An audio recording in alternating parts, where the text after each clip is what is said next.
Perdana Menteri Datuk Seri Anwar Ibrahim dijadual hadir ke majlis pelancaran sambutan ulang tahun ke-80TM di Dewan Tunku Chancellor Universiti Multimedia MMU Cyberjaya.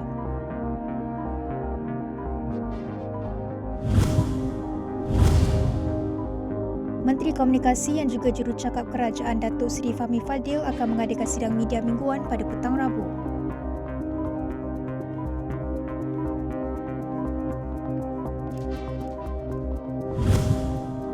Pantau agenda reformasi akan bersama pakar perang saraf, penganalisis keselamatan dan politik Universiti Teknologi MARA UiTM, Dr. Nurniwandi Mat Nordin bagi membincangkan usaha memurnikan semangat kemerdekaan dalam digitalisasi.